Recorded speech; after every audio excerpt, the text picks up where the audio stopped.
Welcome to the fifth Amazing Race 26 recap episode of the You Are Team Number podcast. My name is Michael Harmstone, and joining me is the Canadian who is very familiar to driving backwards through a winter wonderland, Logan Saunders. Afternoon. Afternoon. And the Australian who is no stranger to taking a bucket of water to the face, Ben Powell. Howdy.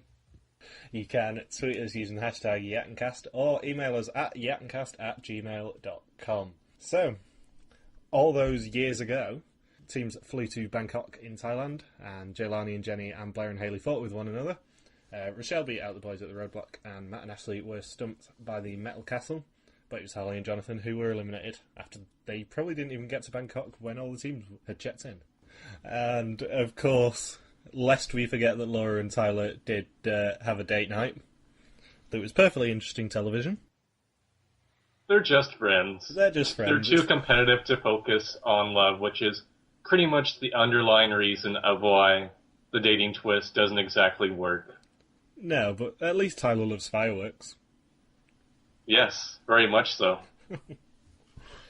Looked pretty good though. Riding down the river. I mean, it was probably the coolest date night so far of the three. Was it nicer than the fireworks in Malta? Rank the fireworks on the Amazing Race? Put it this way, Logan. It was nicer than having to crawl. I can't even get it out from last week. Crawl on their knees. Right. Through the abandoned hotel. I wasn't here. I was, what was it again? Kidnapped by Jim and Misty? Yeah, Kidnapped by Jim and Misty was the excuse we came up for you. Yeah, it was because you got people you might know, and it was Misty Ramen. And I thought she was a drag queen.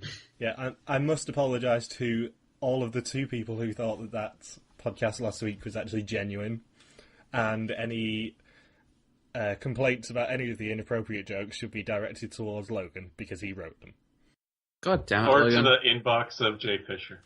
Or to the inbox of Jay Fisher, or to effing Gene. So, That'll make did you sense hear how many about 5 calories that racer in last week? I did not know. In the commercial there at the end of the intro, they said, with Fitbit, teams burned 81,000 calories and 546 glasses of whole milk. Who drinks whole milk? Well, it was a reference to the Bangkok detour where teams had to pick up a glass of milk. I thought, wow, that's they're really reaching to compare it to some sort of object that was in the previous leg of the race. I did like that the end of the previously on section did have a close-up of a cat's face. I was going to point that as well. It's not the grumpy cat, and I hear it that when Jenny saw the end of the intro there, that she sneezed and her face swelled up a bit along with Jonathan. So we had Bergen and Kurtz depart in first at 3:03 p.m, and they found out that teams must now fly to Munich in Germany and find Wiesen, Tracht and Meer to find their next clue. Caution Lederhosen ahead. And it was Blair and Hayley in second to depart at 3:06 p.m. Ali and Steve in third at 3:12. Laura and Tyler at 3:51. Jeff and Bracky at 4:20. And then after that, who cares? I like how the name of the location there for the route marker almost sounds similar to Decent Attractive Men, which is, I think, what Kurt and Bergen were hoping to look for on this season of the race. I also like the fact that Phil did not even attempt to name any of the places in this leg. Leave it to the intern. Yeah, to the point where I actually had to then go on the Wikipedia page and copy them over. Because teams were just like, yeah, I'm not going to try and pronounce that. And Phil was just like, yeah, 26 seasons, I can't be arsed either. So we found out that Ali and Steve met in Munich at a pre-Olympics dinner. Good for them. And sadly, all 8 teams are on the same flight. Yay. Which insults the fans of Harley and Jonathan that much more, that they missed out on an equalizer by just that much. Haha. So, once teams make it to Wiesen, Tracht and Meer, they must put on traditional Bavarian clothing, lederhosen for the men and dirndl for the women. Once they are dressed appropriately for Oktoberfest, they must travel to the nearby Altapeter Tower, climb the stairs, and search for their marked product placement cars. And the outfit does not interfere with Jackie's bug spray? It does not. I like the fact that we just got random scenes of Jeff and Bracky touching each other. So no other blind date team, just them. That was weird. It's Laura and Tyler who are the first to the cars, but of course they trade once they stall the first one. I actually thought that before they actually got to the Lederhosen and whatever the girl one was, that would be a lot like more obtrusive costume. Instead of just sort of like, it was sort of like subdued as a costume. The normal Amazing Race route is to go to like big, annoying, outlandish costumes, but this one was just sort of like more, really subdued. You mean like the Australian kangaroo ones from Unfinished Business? Yeah, that's sort of like the point of comparison I was going for. They are traditional Bavarian outfits that they were wearing. I mean, if you think of Bavaria and clothing, you probably do think of lederhosen. I like the fact that there wasn't even a task to sort of make them wear this. It was just, route info, you've all got to do it. We just want to see you in fun costumes so that we can then chuck stuff at you. Yay! So a big point of the episode happens when Laura and Tyler switch cars because Tyler leaves the pack in the backseat of that car. Good old Dallas moment. Wow. Yeah. Also, a point to any future Amazing Race teams, learn to drive a sodding manual car. It's hard, though. Driving a manual car is really hard. Yeah, but don't go on the race unless you can. I know that driving a manual car is hard because I've failed the test 3 times and I've not done it in 4 years. I wouldn't go on the Amazing Race till I could drive a manual car. I can't, but my plan would be to just sort of work the gas in the clutch and have the person I'm racing with just like reach behind and do the gear stick for me. You can use that. You can go any way you want with that.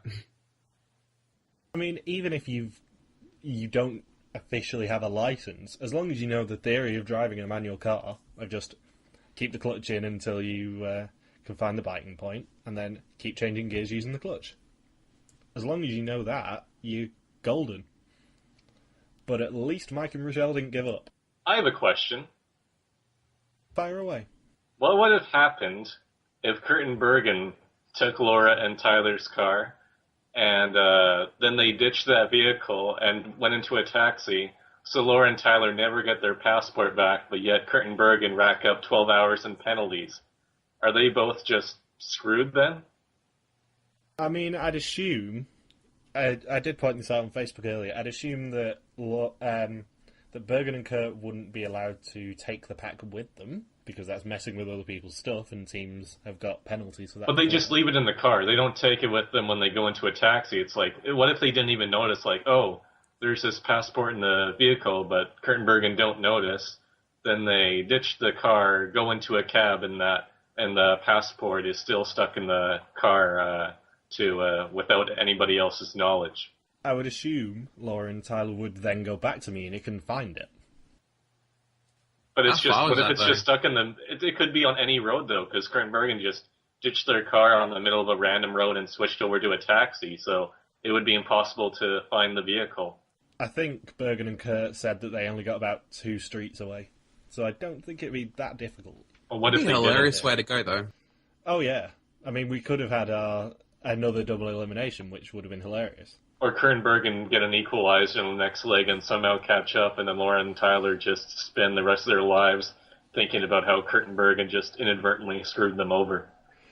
I mean, there are teams who try to screw over Laura and Tyler, or a particular team, but we'll get to that. Wasn't that easily the most grand, amazing play of deception in Amazing Race history? I am surprised that actually failed.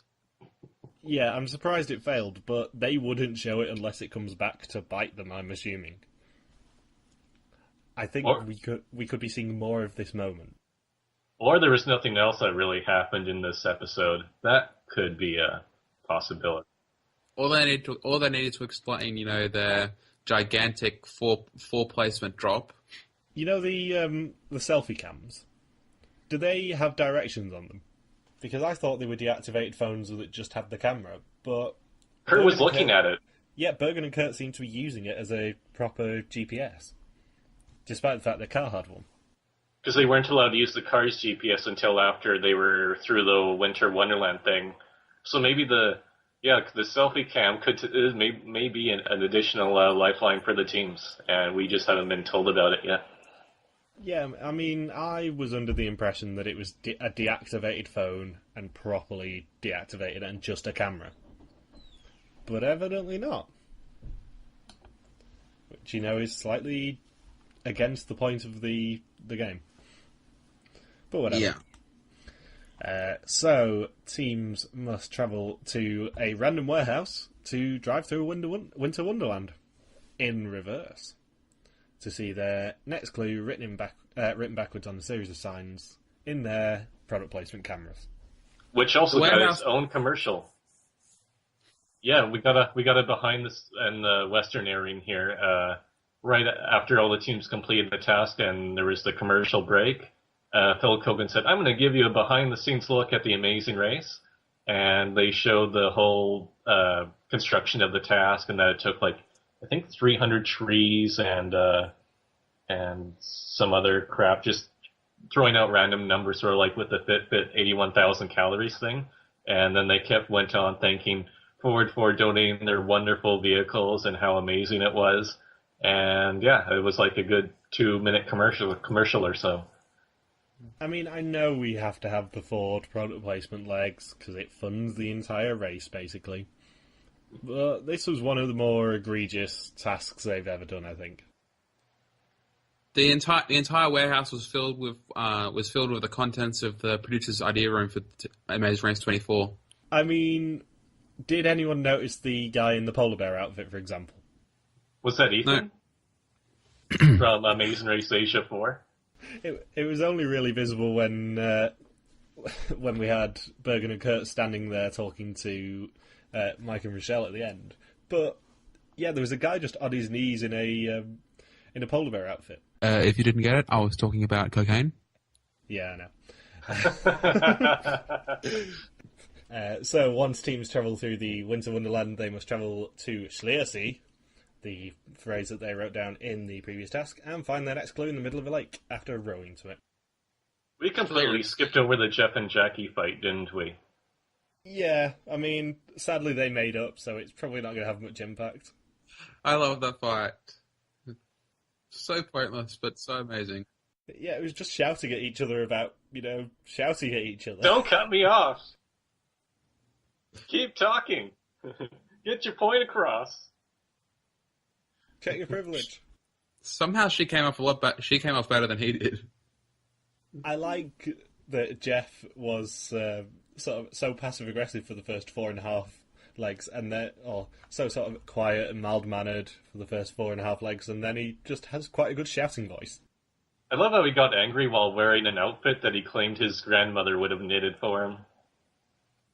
She must have mad skills if she can knit using leather. Just saying. With the help of the perverted fashion guy who instructed everyone to get naked during the task too.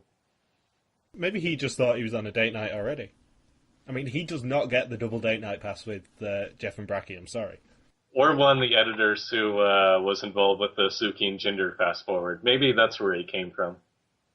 Because we all know that the Bavarian outfit critics have pictures of Jeff and Jackie naked on their walls. It's everywhere. So it's Ali and Steve who leave the Winter Wonderland in first place. And Laura and Tyler complete the task in second, but decide to wait to find out whose car has their pack in it. And this is the start of our least favourite bit of this leg. Everyone shitting on Hayley. Now, I know we've been the mad defenders of Hayley and her behaviour throughout the entirety of this race so far, but seriously, Internet, calm your tits. She is very competitive, we know, but she is not killing puppies. There is no need to tweet her using nasty phrases, or stalk her like someone has done. The internet is a weird place. You do not need to do this. I'd also like to point out that if it were a man complaining about a female partner, it would basically get glossed over, basically. Yeah, but this is reality television, and Hayley is a woman asserting herself, so obviously she needs to be told to die, bitch. Yeah, I mean, there is no excuse for finding someone on Twitter and tweeting them horrible things. I might not like every team, but I do not say, at Rachel E. Riley, you're a cow, because that is not nice, kids. Plus, you'd probably spell out why you are a cow. Oh, yeah, because, 140 characters, come on now. Yeah, I've got to save my characters, sorry. Gotta use the last 100 for the death threat part of per the tweet. I would like to point out that during the Winter Wonderland task, that the lady who gave out the clue had an outfit that was bluer than a Happy Happiest from Earthbound or a character from the Eiffel 65 music video. She did look like she was dressed as one of the ice climbers. That is true. I liked how her eyeshadow was bluer than her outfit. I mean, seriously, where did they get everything for that warehouse? Because we had a random reindeer, we had the guy in the polar bear outfit. Like I said, it was probably from the massive clouds of cocaine that were fueling the producers during Amazing Race 24.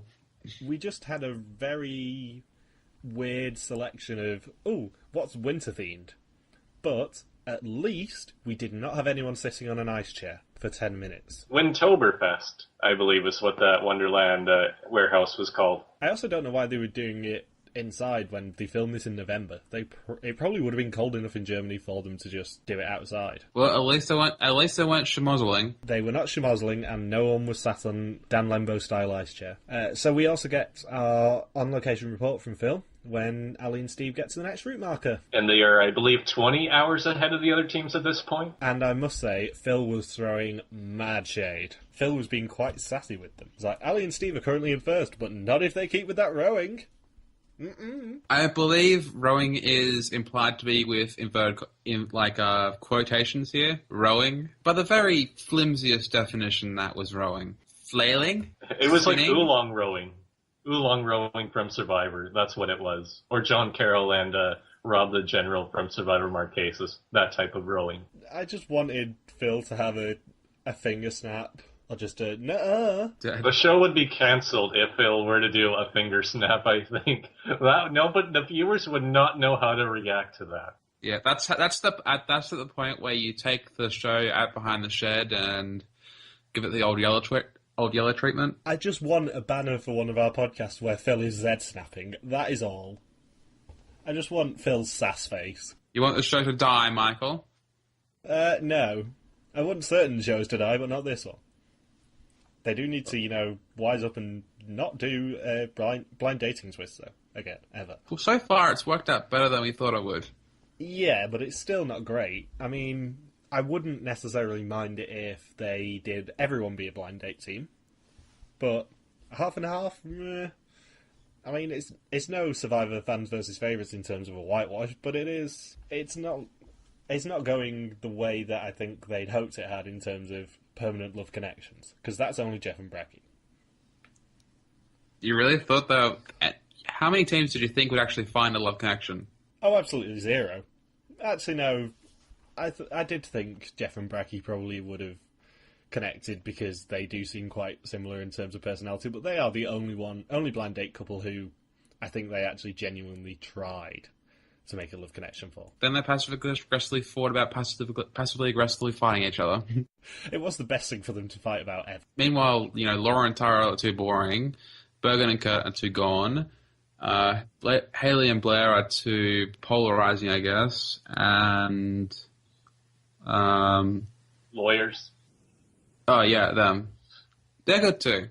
I'm not sure there'll be a love connection, but they're good. I must point out that for all the people who are hating on Haley for being controlling of Blair or whatever, they do seem to still be friends. They are on each other's Instagram feeds a lot. So, chill your beans. Anyway, once teams rode to their clues, they found out it was the detour, which is Stein or Stat, and this is probably our most balanced detour of the entire season so far. You skipped over the selfie with the reindeer that Laura and Tyler had. A reindeer selfie. It's got to the point where I'm just not writing anything down about selfies anymore. But I mean, it was so close to the fake selfie I suggested in the premiere where the spider takes a selfie with Jeff and Jackie. We actually got a live animal involved on the selfie. Come on now. And that is not your only prediction this season that came true. Indeed. Wait, Blair got shot in the arm? No, there were no gun-related tasks. So in this detour, it's Stein or Stack. In Stein, teams must travel to a beer hall and transport 22 steins of beer across a marked path between them in one go. If they can manage to carry all 22 without dropping any on the floor, and manage to put them on the table. At the end, they will receive their next clue. And in Stack, teams must travel to an outdoor adventure park and stack 15 beer crates on top of each other, with one person standing on top of them to receive their next clue. After 10 have been stacked, the person on the ground is no longer allowed to hold the stack to help their partner keep their balance. What you were saying about balance detours? Yeah, this is the most balanced of the ones we've seen so far. That's not saying much. For Stack, you kind of would have to be balanced, wouldn't you? Yeah, I mean, I've seen that sort of thing be done before. I'm making a terrible pun here. Yeah, I know, I'm skirting over it. So, Logan, which one would you have picked? If I was told that the world record was 49, I'd choose Stack just to see if I could do 50. No, 15. No, 5-0. I'd try to go for all 50. Especially if I knew that Kurt and Bergen were going to have 12 hours and penalties. I'd be like, hey, we've got time on our hands, folks. Let's go for broke here. When the world record was set, do you think that they were told after 10 you can't hold it anymore? Was there anyone holding it in the first place? I think they were told to, or suggested to, but I don't think anyone actually did. I mean when they were making the world record. All right. Yeah, they probably did, because it would have added stability. I think Tyson was trying to hold it, but failed. I think if Boston Rob was doing this task, he'd literally carry his family on his back. I think Albert would have dropped the stack. Well, Sophie would have made him drop the stack and help her. Survivor South Pacific reference again. Why? For the second time in 2 podcasts have we done a Survivor South Pacific reference? I don't know. It's always been relevant, though. I'm kind of worried for us. This doesn't look good for our next Canada podcast, Big Brother Canada podcast, where we plug Jack and Jill. Only if we can have Sophie Clark on doing that face. Yeah, it'll be good to have her doing a face on an audio podcast. Well, we can have it as the banner. Anyway, Ali had the quote of the episode when she said, "I'm from Wisconsin, so I have an appreciation for beer." Both Steve and Matt carried 14 of the steins each, which was, pretty impressive. Olympian and bodybuilder, so... Yeah, but there's a difference between being able to carry stuff and having your hands be big enough to actually carry 14 steins of beer. Blair and Hayley decided to switch detours after Hayley couldn't carry 8. She pretty much spilled as much beer as my brother's girlfriend does, where it just gets all over the floor and you're thinking, geez, perfectly good beer ruined. That is like the average amount of beer you see spilled in an Australian pub. Like, if any less than... If you spill any less than that, it's considered a failure of a night. So, when doing the stack task, Jeff did compare Jackie to King Kong, which is a very favourable comparison for him. Blair also managed to fall and knock over his stack when he got to the last crate. Oh, right on the 15th. That was hilarious. Luckily, nobody was crushed down below and there wasn't any chalk outlines on the ground. Yeah, I was going to say, I feel very sorry for the instructors who were very, very vulnerable. There was at least 2 or 3 teams who very nearly crushed a poor guy. I think it might have been the same guy as well. He had to dive out of the way. Well, to be fair, they're milk crate. They're like crates, and they're not like, it's not like you're stacking bricks or something. Yeah, they were going at some speed, though. They could have done a bit of damage to him.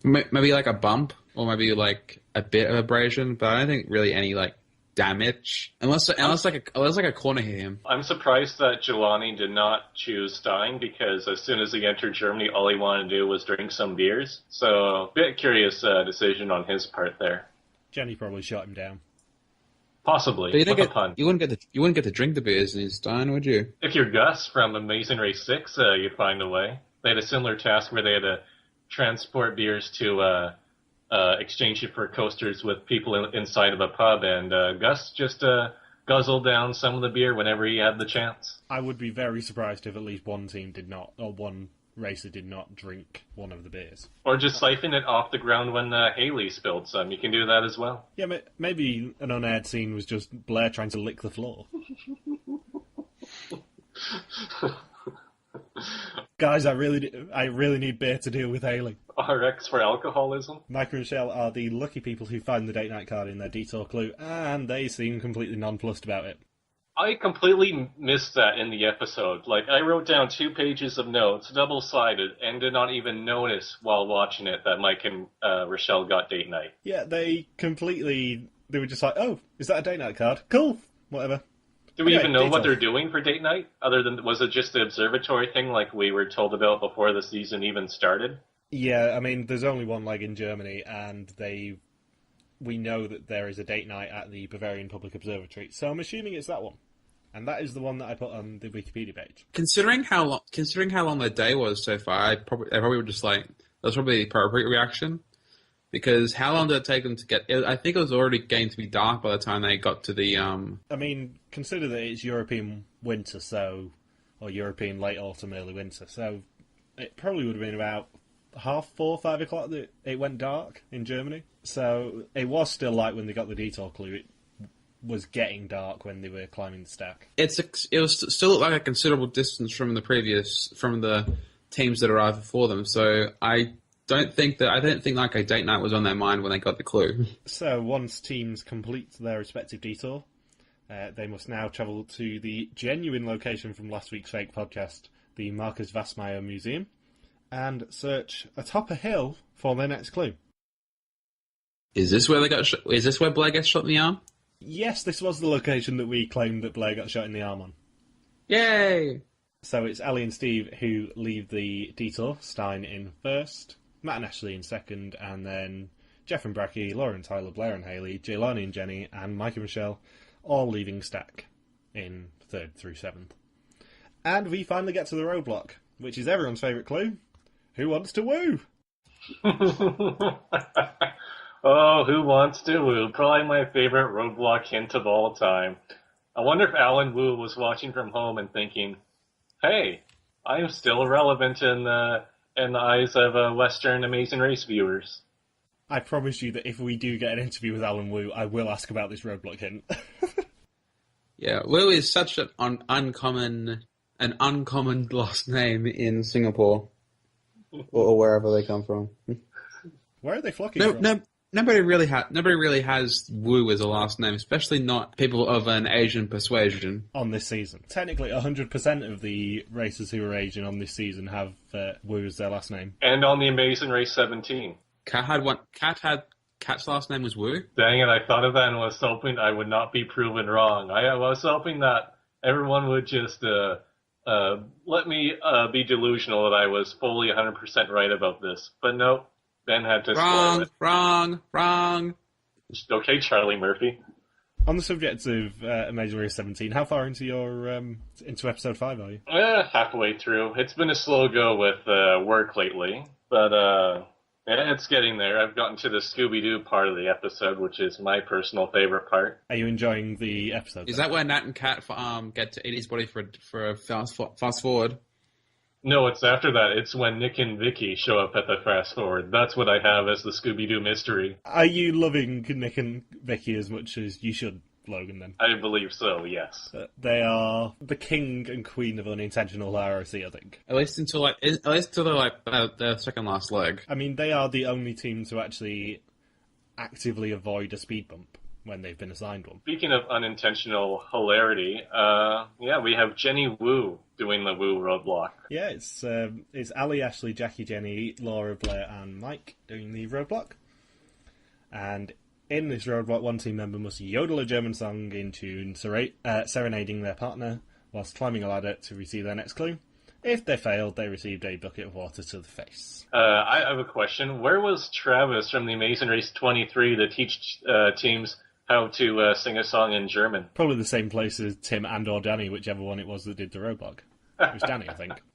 Oh, that would have been a great switchback to just show Danny epically failing at the singing and then just bring him back for this. He would have been covered in 20 buckets of water by the end. He was too busy getting tips from Jared and Tyson. I had forgotten about this until I was listening to and editing the Cat and Jesse cast, but Tyson and Jared were so loud. Unbelievable. Seco, Nostrenko. Thank God. It was like it was described as like a pub anthem thing that they. I'm not sure the exact wording, but this is really specific to me. But like the same, it is like described as the same inflection. You'd hear people like singing K-San in a pub or something. That means nothing to you, but still. You know that you're singing way too loudly when everyone else is just kind of ignoring their own prep and laughing at you. I'm guessing a lot of people in their everyday life like to laugh at Jared, so... I forgot that I'd promised not to get the conversation on to people you hate. We actually found out that Jackie had a great voice. That was surprising. I wasn't expecting that to happen. Well, that voice to come out of her while she's singing. Yeah, I mean, she is a showgirl, so I think of everyone doing the roadblock, I probably would have expected it off her the most, but it was a pleasant surprise to see that actually she's got a decent voice. Doesn't mean that she escaped getting a bucket of water to the face, though, in my favourite screen cap of the season so far. Especially when it's, has to do with remembering the lyric. Yeah, I don't think that, unlike the last proper singing test that they had, which was the 1 in 23, as we mentioned, I don't think they were actually graded on anything but the accuracy of the lyrics, which is probably a good idea. And if they failed, get the old bucket of water in the face like they're on the Canadian game show Uh-Oh. I mean, it was pretty mean to chuck buckets of cold water in their face in the middle of November. I think, as annoying as it probably was for them, it was probably worth it just for every single team seeing the reaction when she comes after they've completed the task, when she comes by, it looks like she's about to throw it, and then she reveals the glue. Yeah, that was supreme trolling. Like one of the notes I did have for the episode was how watching teams get buckets of water to the face did get old after a while, but what didn't get old was watching them getting faked out all the time. I mean, there was two amazing reactions. We had Jackie, obviously, for some reason, we had a massive close-up of her getting a bucket of water to the face, so it did look like she was in a inappropriate video of some description. And Jenny as well was a hilarious reaction to the water, because I'm pretty sure there would have been about 5 swear words cut out of Jenny getting the bucket of water chucked over her. Her lawyer's got to edit it out. Yeah, she looked like she was shouting bastards at them. At least neither of them sounded like a dying horse. I also like that Tyler said that Laura completely deserved the bucket of water to the face. Meanwhile, I'm guessing most of the audience wanted them to just chuck the bucket at Haley, I guess. Yeah, but she wasn't even doing the task. I don't think it matters to them. If the Mad Cat ladies are actually in control of who got the bucket of water, they probably would have just dunked the bucket of water over Haley instead of giving the clue to Blair. Well, this is an I'm a Celebrity, so... Yeah, who was one of only 2 people who didn't actually get the bucket of water at all that we saw. Was Jenny rapping as well? Maybe like Debbie Harry from Blondie type rapping. I don't know. Jenny's delivery was impeccable. She made the task as romantic as Matt and Ashley did. Teams now headed to the pit stop, which was Lake Spitzingsee. The last team to check in may be eliminated. Is there such thing as a romantic name in German? German is one of the least romantic languages, I think, in the world ever, because everything is ruthlessly shouted, basically. If you speak German, you basically are shouting at people. Having said that, on the website Duolingo, there is a flirting thing for German, which is nice. Huh. Interesting. I've not learned that unit yet, but I am doing the German on there, and the French, and the Spanish, and the Dutch. I'm going to venture a guess as, I want to dress you in lederhosen and eat you with the bratwurst. Is that one of the line? Oh, Ben. I love our recurring feature, Ben's terrible accents coming back. It was close. Want is Romanian. I want to suck your blood. Ah, ah, ah. You don't say it like that. Depends what you're doing, though. You don't say German like that. One. Ah, ah, ah. Was that Spanish? Spanish, it's the Spanish, it's when you press the SAP button on your television when you watch Sesame Street. Ik werde ins Kino gehen, weil es sehr interessant ist. Is that translating Ashley's "I will serenade your ass" in German? I will take you down by Lake Schwitzmühlflick and eat and have the most romantic dinner of bratwurst. Why does every podcast that we do devolve into offensive accents? Are we going to finish out this episode? Never. We'll just keep doing these for like an hour. We also had a throwback to Canadian Amazing Race when Ali and Steve checked in first. Yes, Olympians get the gold medal. That hasn't been said before in the past year on the Amazing Race. Is that really a gold medal though? Because do you get gold medals for competing in heats? They did dominate this leg, and it was quite good to see. It was nice to see them live up to their full potential. That'd be worthy of a platinum medal. Yeah, and also, they didn't win the Revival Pass, which I was very disappointed about. Instead, they win 2 Ford cars because there's no more sponsors. Has any team ever actually kept their cars? Did Charlotte and Marina keep their catamaran? Dan and Jordan keeping their bikes? I think every single team just sells their cars as soon as is physically possible. Well, that's the way to get money. I'll probably scout my plane tickets. With the exception of Dave and Connor, I think, who I believe still have their cars, their Mustangs. Well, giving it away would be inappropriate. They've kept their Mustangs and we're laughing at them. And that's rude. They've had to go their whole life without Mustangs. So second was Matt and Ashley.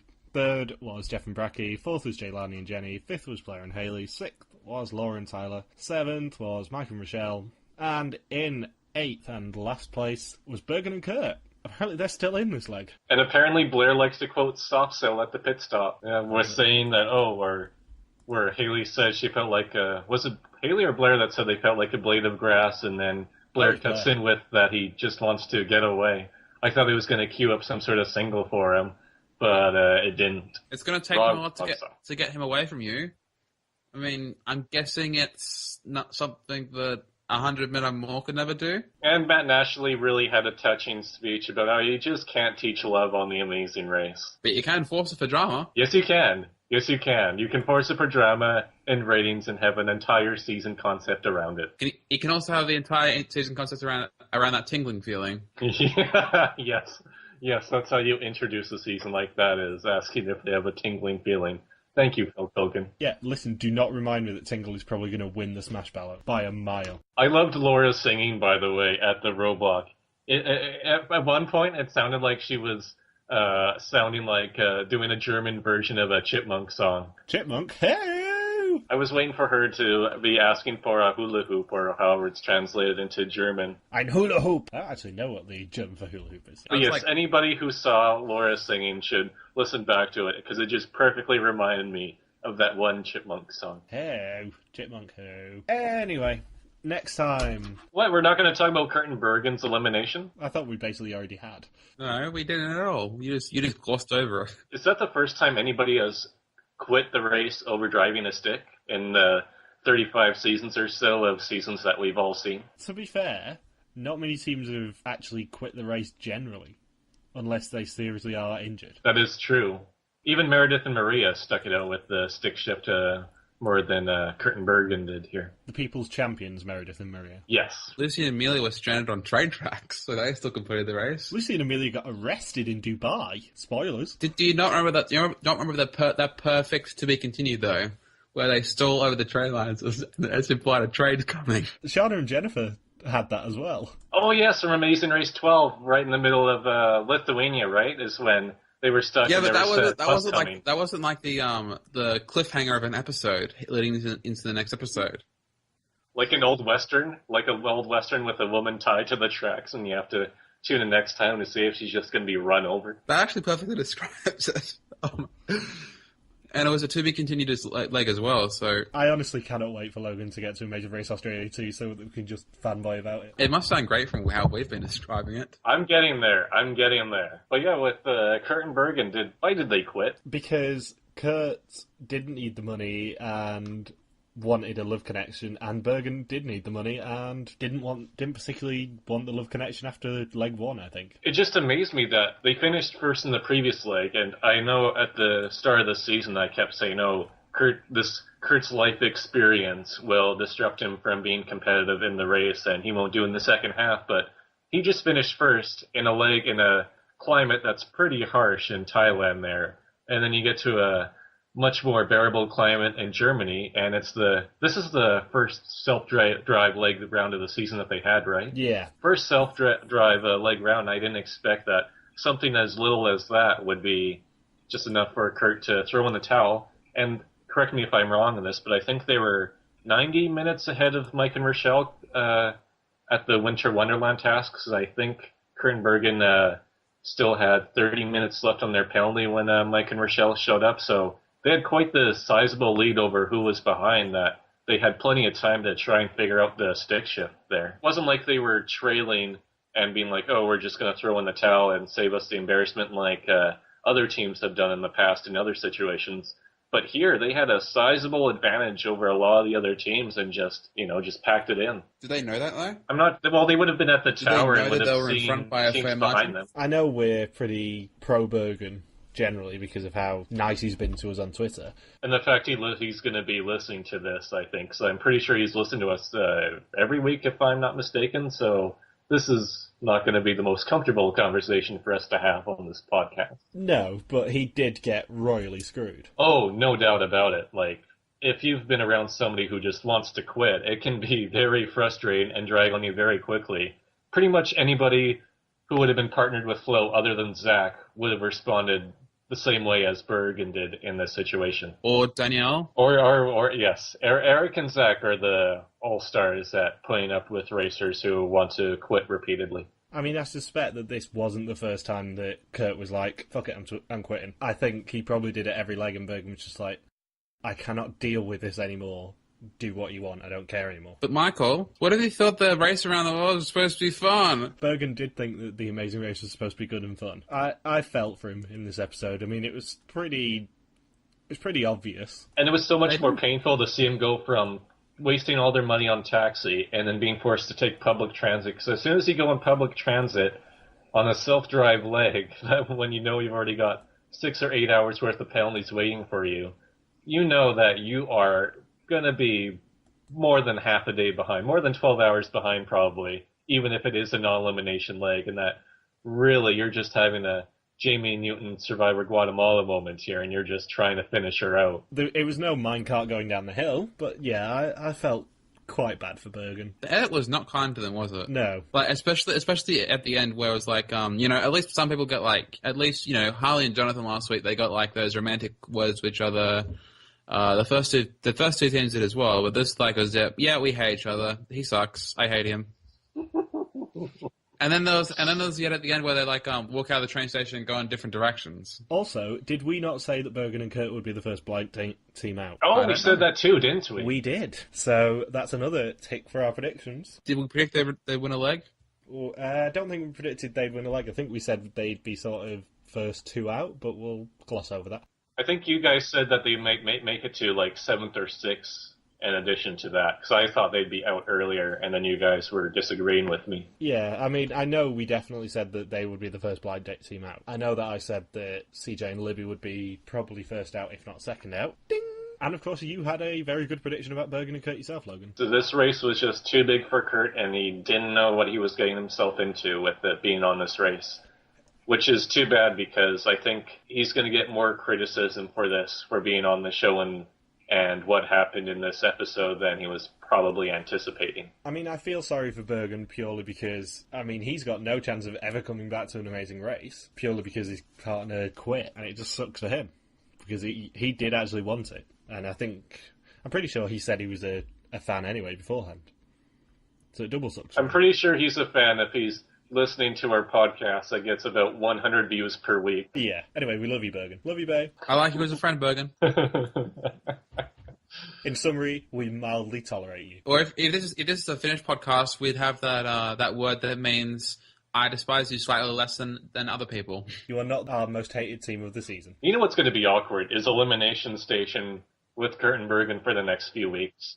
That would not be a fun time, especially if they reunite with the other teams. Like, especially because they're all known dating couples who get along well. So it's like, we had this mistake. Oh, well. And then you have Kurt and Bergen telling their story, and the other team's being like, oh, this is not going to be a fun couple of weeks here. I smell tension. I wish that they still showed this on the internet, because this would be the episode of the season I would want to see. It's just Bergen and Kurt checking in somewhere awkward, probably in Asia, and it just being a really uncomfortable episode. Separate rooms. And the fun thing is, it'd just be those 4 teams. It'd be Harley and Jonathan, Lily and CJ, Jeff and Lyda, and Bergen and Kurt. No other team will be joining them. They made up with the 7th to 4th place teams as they got closer to the end, like as they flew to the finish line. But apart from that, no. It'd just be them. Next week, when someone wins the revival pass, Bergen and Kurt would be a great choice to bring back. I'm perpetuating this myth, damn it. So, next week, teams go to a new country, Monaco. Woo! Tequila! The only new country in this whole season. And they dress up. There's love affairs and, of course, high wires that definitely are in Monaco, wink, wink, nudge, nudge, and definitely not in France. I'm looking forward to Monaco because I don't know much. I know vaguely a bit about Monaco.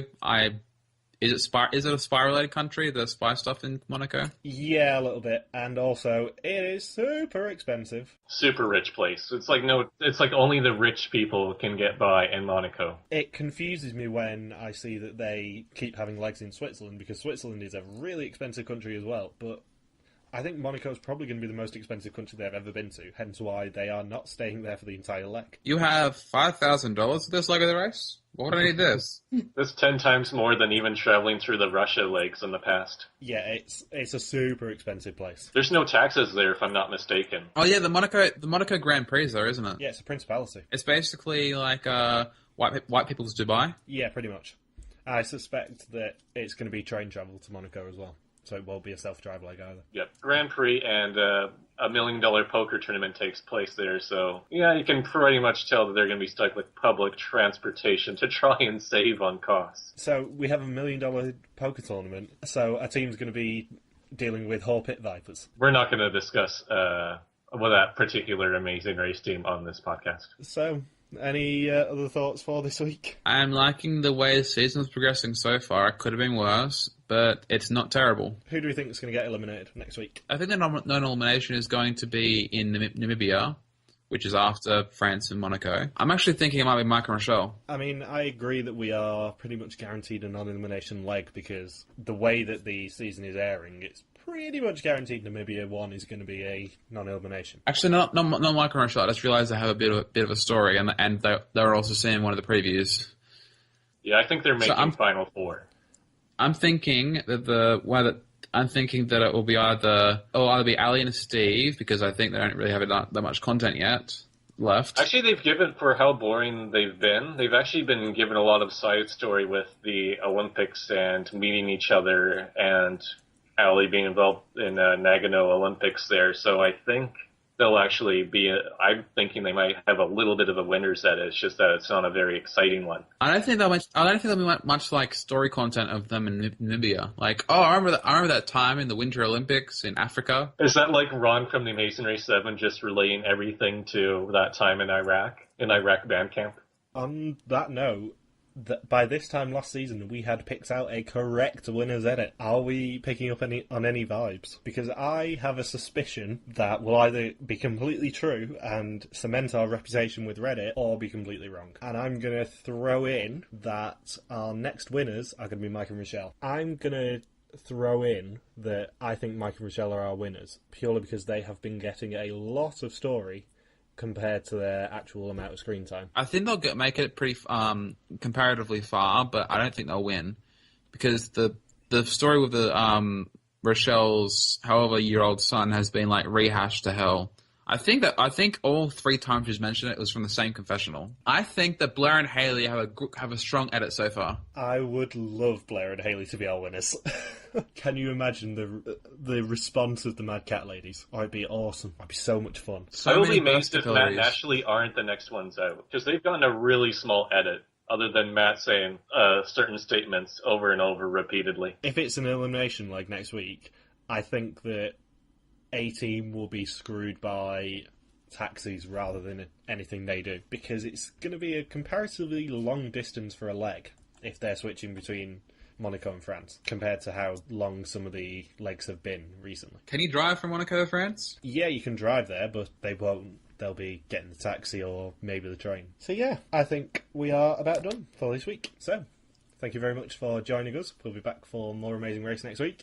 If you enjoyed the show, and even if you didn't, please give us a like on YouTube. And if you want to see what we're rambling about this week, our Twitters are in the description on the video below. Also, if you've not heard Ben and Michelle's interview with everyone's favourite Kiwi team, Kat and Jesse, the link is down there too. See you next week. Bye. So long. Auf Oktoberfest.